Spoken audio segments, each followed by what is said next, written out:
Hello students, how are you? Today we are going to start second lesson, The Tiger in the Tunnel. Author is Ruskin Pond. Let's see introduction of this story. This story tells us about a man named Baldev who worked as a watchman at a small railway station. ਇਹ ਜੋ story ਹੈ ਸਾਨੂੰ ਦੱਸਦੀ ਹੈ ਇੱਕ ਆਦਮੀ ਦੇ ਬਾਰੇ ਜਿਸ ਦਾ ਨਾਮ ਕੀ ਹੈ ਬਲਦੇਵ ਹੈ ਔਰ ਜੋ ਵਾਚਮੈਨ ਦੇ ਤੌਰ 'ਤੇ ਕੰਮ ਕਰਦਾ ਸੀ ਇੱਕ ਛੋਟੇ ਜਿਹੇ ਰੇਲਵੇ ਸਟੇਸ਼ਨ ਉੱਪਰ ਦੀ station was in fact a small hut ਔਰ ਸਟੇਸ਼ਨ ਅਸਲ ਦੇ ਵਿੱਚ ਇੱਕ ਛੋਟੀ ਝੌਂਪੜੀ ਦੀ ਤਰ੍ਹਾਂ ਸੀ ਸਮਾਲ ਹਟ ਦੀ ਤਰ੍ਹਾਂ ਸੀ ਵਿਚ had a thick forest at its back ਔਰ ਇਸ ਦੇ ਪਿੱਛੇ ਸੰਘਣਾ ਜੰਗਲ ਸੀ Next to the station there was a deep cutting that led to a tunnel और स्टेशन तो अगे एक डीप कटिंग सी स्टेशन तो अगे एक कटिंग एक चट्टाना नू कट के बनाया गया रस्ता सी और एक डीप कटिंग सी जो वो रस्ता किधर जाता सी सुरंग वाल जाता see that led to a tunnel the train stopped at the station for only a few seconds before entering the deep cutting और जो ट्रेन सन जो ਗੱਡੀਆਂ ਸਨ ਉੱਥੇ ਰੁਕਦੀਆਂ ਸਨ ਸਿਰਫ ਕੁਝ ਸਕਿੰਟਾਂ ਦੇ ਲਈ ਕਿਸ ਵਿੱਚ ਦਾਖਲ ਹੋਣ ਤੋਂ ਪਹਿਲਾਂ ਉਸ ਡੀਪ ਕਟਿੰਗ ਵਿੱਚ ਦਾਖਲ ਹੋਣ ਤੋਂ ਪਹਿਲਾਂ ਉਸ ਚਟਾਨਾਂ ਵਾਲੇ ਜੋ ਚਟਾਨਾਂ ਨੂੰ ਕੱਟ ਕੇ ਬਣਾਇਆ ਗਿਆ ਰਸਤਾ ਸੀ ਉਸ ਵਿੱਚ ਦਾਖਲ ਹੋਣ ਤੋਂ ਪਹਿਲਾਂ ਔਰ Baldev did the job of giving signals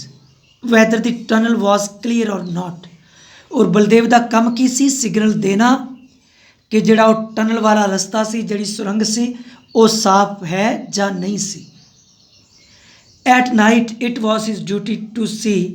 that the lamp was burning at the signal post ਔਰ ਰਾਤ ਨੂੰ ਵੀ ਉਸ ਦੀ ਇੱਕ ਡਿਊਟੀ ਸੀ ਜੋ ਬਲਦੇਵ ਦੀ ਸੀ ਡਿਊਟੀ ਸੀ ਕੀ ਵੇਖਣਾ ਕਿ ਲੈਂਪ ਸਿਗਨਲ ਪੋਸਟ 'ਤੇ ਜਲਦਾ ਹੈ ਜਲ ਰਿਹਾ ਸੀ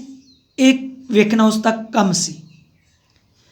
ਤਾਂ ਕਿ ਜਿਹੜੀ ਓਵਰਲੈਂਡ ਮੇਲ ਹੈ ਤਾਂ ਕਿ ਜਿਹੜੀ ਉਹ ਗੱਡੀ ਹੈ ਜਿਹੜੀ ਉਹ ਡਾਕ ਗੱਡੀ ਹੈ ਉਹ ਆਸਾਨੀ ਦੇ ਨਾਲ ਸੇਫਲੀ ਸੁਰੱਖਿਅਤ ਤਰੀਕੇ ਨਾਲ ਉੱਥੋਂ ਦੀ ਗੁਜ਼ਰ ਜਾਵੇ one night as usual he went to the tunnel ਇੱਕ ਰਾਤ ਹਮੇਸ਼ਾ ਦੀ ਤਰ੍ਹਾਂ ਉਹ ਸੁਰੰਗ ਦੇ ਵਿੱਚ ਗਿਆ ਹੀ ਵੈਂਟ ਟੂ ਦੀ ਟਨਲ ਕੀ ਵੇਖਣ ਵਾਸਤੇ if the lamp at the signal post was still alight ਕਿ ਅਜੇ ਵੀ ਜਿਹੜਾ ਸਿਗਨਲ ਪੋਸਟ 'ਤੇ ਲੈਂਪ ਸੀ ਉਹ ਜਲ ਰਿਹਾ ਸੀ ਜਾਂ ਨਹੀਂ ਉਹ ਇੱਕ ਰਾਤ ਵੇਖਣ ਲਈ ਗਿਆ ਔਰ there he was ਅਟੈਕਡ by a tiger ਉੱਥੇ ਉਸ ਉੱਪਰ ਅਟੈਕ ਕੀਤਾ ਗਿਆ ਹਮਲਾ ਕਰ ਦਿੱਤਾ ਗਿਆ ਇੱਕ ਟਾਈਗਰ ਦੇ ਦੁਆਰਾ ਔਰ ਬਲਦੇਵ ਫੇਸ ਦੀ ਟਾਈਗਰ ਬਰੇਵਲੀ ਔਰ ਬਲਦੇਵ ਨੇ ਬਹਾਦਰੀ ਨਾਲ ਟਾਈਗਰ ਦਾ ਸਾਹਮਣਾ ਕੀਤਾ ਲੇਕਿਨ ਹੀ ਵਾਸ ਕਿਲਡ ਇਨ ਦਿਸ ਇਨਕਾਊਂਟਰ ਔਰ ਉਸ ਇਨਕਾਊਂਟਰ ਦੇ ਵਿੱਚ ਮਾਰਿਆ ਗਿਆ however he had hit the tiger with his axe so hard that the tiger could hardly walk ਲੇਕਿਨ ਉਸਨੇ ਫਿਰ ਵੀ ਉਸਨੇ ਟਾਈਗਰ ਨੂੰ ਆਪਣੀ ਐਕਸ ਦੇ ਨਾਲ ਆਪਣੀ ਕੁਹਾੜੀ ਦੇ ਨਾਲ ਇੰਨਾ ਜ਼ਿਆਦਾ ਹਿੱਟ ਕੀਤਾ ਕਿ ਟਾਈਗਰ ਤੁਰ ਵੀ ਨਹੀਂ ਸਕਦਾ ਸੀ he could not get out of the tunnel quickly ਔਰ ਉਹ ਤੇਜ਼ੀ ਨਾਲ ਕੁਇਕਲੀ ਜਲਦੀ ਨਾਲ ਟਨਲ ਉਸ ਸੁਰੰਗ ਤੋਂ ਉਸ ਟਨਲ ਤੋਂ ਬਾਹਰ ਨਹੀਂ ਨਿਕਲ ਸਕਿਆ van the train arrived there ਜਦੋਂ ਉੱਥੇ ਉਹ ਜਿਹੜੀ ਗੱਡੀ ਸੀ ਪਹੁੰਚੀ ਤਾਂ ਉਹ ਬਾਹਰ ਨਹੀਂ ਨਿਕਲ ਸਕਿਆ and eventually the tiger too was killed ਔਰ ਅਖੀਰਕਾਰ ਉਹ ਟਾਈਗਰ ਵੀ ਮਾਰਿਆ ਗਿਆ ਬਲਦੇਵਸ ਫੈਮਿਲੀ ਵਾਸ ਪਲੰਜਡ ਇਨ ਗਰੀਫ ਔਰ ਬਲਦੇਵ ਦਾ ਜੋ ਪਰਿਵਾਰ ਸੀ ਉਹ ਦੁੱਖ ਦੇ ਵਿੱਚ ਫਸ ਗਿਆ ਉਸ ਦੇ ਪਰਿਵਾਰ ਉੱਪਰ ਦੁੱਖ ਆ ਗਿਆ but his son was who was only 12 years ਲੇਕਿਨ ਜੋ ਉਸ ਦਾ ਲੜਕਾ ਸੀ ਜੋ ਸਿਰਫ 12 ਸਾਲ ਦਾ ਸੀ ਡੀ ਨਾਟ ਅਲੋ ਗਰੀਫ ਉਸਨੇ ਗਰੀਫ ਨੂੰ ਇਜਾਜ਼ਤ ਨਹੀਂ ਦਿੱਤੀ ਉਸਨੇ ਦੁੱਖ ਨੂੰ ਇਜਾਜ਼ਤ ਨਹੀਂ ਦਿੱਤੀ ਕਿਸ ਦੀ ਉਸਨੇ ਦੁੱਖ ਨੂੰ ਇਜਾਜ਼ਤ ਨਹੀਂ ਦਿੱਤੀ ਟੂ ਇਮੈਸਿਕੂਲੇਟ ਹਿਮ ਕਿ ਦੁੱਖ ਉਸ ਨੂੰ ਕਮਜ਼ੋਰ ਕਰ ਸਕੇ ਇਮੈਸਿਕੂਲੇਟ ਕਰ ਸਕੇ ਕਮਜ਼ੋਰ ਕਰ ਸਕੇ ਔਰ ਹੀ decided to face the life ਬਰੇਵਲੀ ਔਰ ਉਸਨੇ ਬਹਾਦਰੀ ਨਾਲ ਜੀਵਨ ਦਾ ਸਾਹਮਣਾ ਕੀਤਾ ਲਾਈਫ ਦਾ ਸਾਹਮਣਾ ਕੀਤਾ ਐਂਡ ਟੁੱਕ over the responsibility of his family ਔਰ ਆਪਣੇ ਪਰਿਵਾਰ ਦੀ ਜਿਹੜੀ ਜ਼ਿੰਮੇਵਾਰੀ ਸੀ ਉਹ ਆਪਣੇ ਮੋਢਿਆਂ ਉੱਪਰ ਲੈ ਲਈ। Let's start this summary. Let's read. Baldev was a watchman at a small railway station. The station was in fact a small hut which had a thick forest at its back.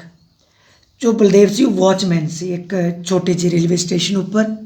ਉਹ station ਅਸਲ ਵਿੱਚ ਇੱਕ ਝੌਂਪੜੀ ਦੀ ਤਰ੍ਹਾਂ ਸੀ, ਹਟ ਦੀ ਤਰ੍ਹਾਂ ਸੀ, ਔਰ ਇਸ ਦੀ ਬੈਕ ਸਾਈਡ ਇੱਕ ਸੰਘਣਾ ਜੰਗਲ ਸੀ, ਥਿਕ ਫੋਰੈਸਟ ਸੀ। ਔਰ ਨੈਕਸਟ ਟੂ ਦੀ ਸਟੇਸ਼ਨ, ਔਰ ਸਟੇਸ਼ਨ ਤੋਂ ਅੱਗੇ ਇੱਕ ਡੀਪ ਕਟਿੰਗ ਸੀ। ਦੇयर ਵਾਜ਼ ਅ ਡੀਪ ਕਟਿੰਗ, ਇੱਕ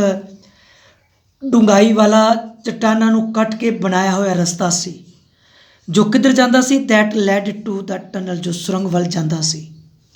The cutting had sheer rock walls towering high above the rails. ਔਰ ਕਟਿੰਗ ਚਟਾਨਾਂ ਨੂੰ ਕੱਟ ਕੇ ਬਣਾਏ ਗਏ ਰੇਲ ਗੱਡੀ ਦੇ ਉਸ ਰਸਤੇ ਦੇ ਦੋਵੇਂ ਪਾਸੇ ਕੀ ਸਨ? ਉੱਚੀਆਂ ਉੱਚੀਆਂ ਚਟਾਨਾਂ ਸਨ। This station was a station in name only, ਔਰ ਸਟੇਸ਼ਨ ਇੱਕ ਨਾਮ ਦਾ ਸਟੇਸ਼ਨ ਸੀ। A train stopped there only a few seconds. ਔਰ ਜੋ ਟ੍ਰੇਨ ਸਨ ਉੱਥੇ ਰੁਕਦੀਆਂ ਸਨ, ਸਿਰਫ ਕੁਝ ਸਕਿੰਟਾਂ ਲਈ ਰੁਕਦੀਆਂ ਸਨ। ਬਿਫੋਰ ਐਂਟਰਿੰਗ ਦੀ ਡੀਪ ਕਟਿੰਗ, ਉਸ ਡੀਪ ਕਟਿੰਗ ਦੇ ਵਿੱਚ ਐਂਟਰ ਹੋਣ ਤੋਂ ਪਹਿਲਾਂ। Baldev did the job of giving signals, ਔਰ ਬਲਦੇਵ ਦਾ ਕੰਮ ਕੀ ਸੀ? ਸਿਗਨਲ ਦੇਣਾ। ਵੈਦਰ ਦੀ ਟਨਲ ਵਾਜ਼ ਕਲੀਅਰ ਔਰ ਨਾਟ, ਕਿ ਜਿਹੜਾ ਟਨਲ ਵਾਲਾ ਰਸਤਾ ਸੀ, ਜਿਹੜਾ ਸੁਰੰਗ ਵਾਲਾ ਰਸਤਾ ਸੀ, ਉਹ ਸਾਫ਼ ਸੀ ਜਾਂ ਨਹੀਂ, ਇਹ ਉਸ ਦਾ ਕੰਮ ਸੀ।